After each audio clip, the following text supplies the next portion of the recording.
पीओपीच्या मूर्ती विसर्जनाबाबत जोवर कोर्टाचा निर्णय येत नाही तोपर्यंत आम्ही गणपती विसर्जन करणार नाही असा निर्णय चारकोपचा राजा या मंडळानं घेतलाय।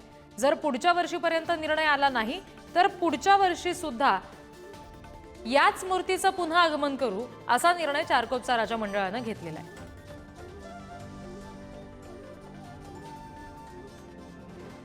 चारकोपचा राजा त्याला एकमेव हे नाही आहे ना की सगळ्याच मूर्त्या तुम्ही की विसर्जन करू नका असं सांगितले। त्याच्यावरती या लोकांनी अगोदर पर्याय काहीतरी सांगायला पाहिजे होतं ना, की यांना मंडळांना की अगोदर सूचना द्यायला पाहिजे होत्या। तो पीओपीची मूर्ती तर हर टायमाला येते, ती हा पहिला वर्ष थोडी आहे की असं मूर्ती येते विसर्जन करायला येत नाही। 7 तारखेला विसर्जन होतं, आज 11 तारीख आली, किती अजून थांबणार। पण जे नियम BMCने लागू केलेत ते अगोदर कल्पना द्यायला हवी होती।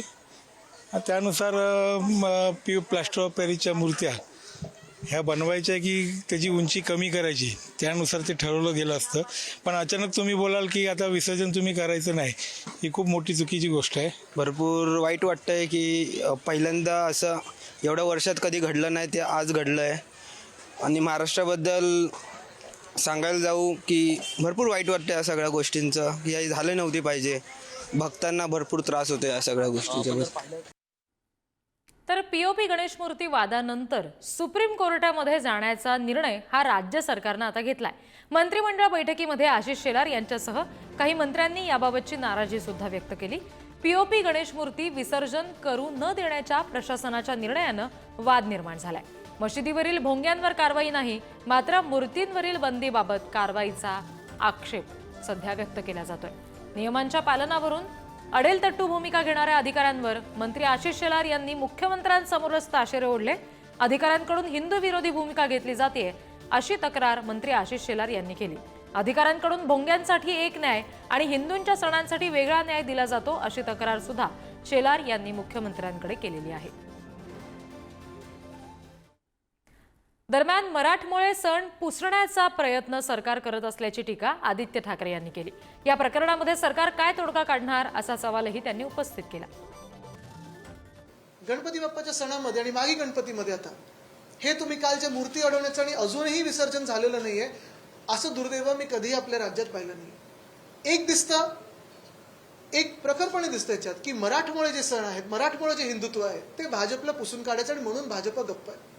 तसं भाजपची ही दुतुंडी भूमिका जी आहे, दुटप्पी भूमिका जी आहे हिंदुत्वाबद्दल, ती जगजाहीर आहे। इथे काही भाजपकडून ही अपेक्षा असेल आणि मुख्यमंत्र्यांकडून ही अपेक्षा असेल की पुढे पुढे आता जेव्हा गणपतीचा सण येईल तेव्हा मग हे पीओपीचं काय करणार, आणि सगळ्यात महत्त्वाचं म्हणजे मध्यमार्ग काय। आता हे विसर्जनाला जे अडवून ठेवलेलं आहे आपण आणि जे दबाव यंत्र चालू आहे त्यांच्यावर, जे काही DCPकडून असेल, ACPकडून फोन वगैरे असेल, ते कधी बंद होणार आणि मुख्यमंत्री कधी फोन करणार।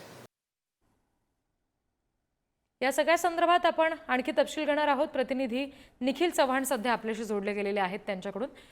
निखिल, आपण बघितलं की सुरुवातीला जो वाद निर्माण झाला सगळा की मूर्तीच्या विसर्जनावर बंदी घातली गेली, राज्य सरकार आता म्हणते की आम्ही कोर्टात धाव घेऊ।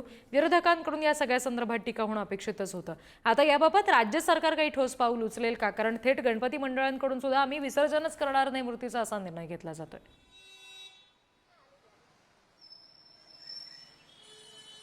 नक्कीच आपण पाहिलं तर मागे गणेश उत्सव मंडळांच्या या ठिकाणी मूर्ती विसर्जनाच्या वेळी त्यांना पीओपीच्या मूर्त्या आहेत त्या विसर्जित करून दिल्या गेल्या नाहीत आणि त्यामुळे हा संपूर्ण वाद आहे निर्माण झाला। आणि याच वादाचा प्रतिसाद आहे तो काल झालेल्या मंत्रिमंडळामध्ये आपल्याला पाहायला मिळालेला आहे। या ठिकाणी आशिष शेलार यांनी देखील या संपूर्णपणे जी घटना घडली त्याच्यावरती मुख्यमंत्र्यांकडे देखील हा जो प्रसंग आहे तो मांडलेला होता। त्यानंतर राज्य सरकारने उच्च न्यायालयाने जे दिलेले होते गाईडलाईन्स होते त्याला आपण जर पाहता त्यांनी सर्वोच्च न्यायालयामध्ये धाव घेण्याची जी आता तयारी आहे ती दाखवलेली आहे। परंतु या संपूर्णपणे प्रकरणामध्ये विरोधकांकडून टीका आहे ती केली गेलेली आहे, कारण मुंबईमध्ये असा प्रकार जो घडलेला आहे, कारण येत्या काही महिन्यांमध्ये देखील मोठे गणेश उत्सव मंडळांकडून मोठ्या उत्साहात गणेशोत्सव हा साजरा केला जातो, तेव्हा देखील अशी परिस्थिती मोठ्या प्रमाणात निर्माण होऊ शकते. या अनुषंगाने आताच राज्य सरकारने आहे ती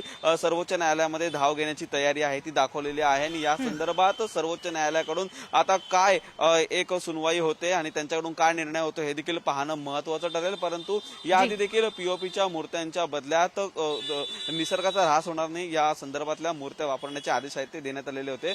मात्र पीओपीच्या मूर्त्यांबद्दल आता न्यायालयाकडून काय एक निर्णय येतो हे देखील पाहणं महत्वाचं ठरेल. अगदी निखिल, धन्यवाद दिलेल्या सगळ्या तपशिलांसाठी.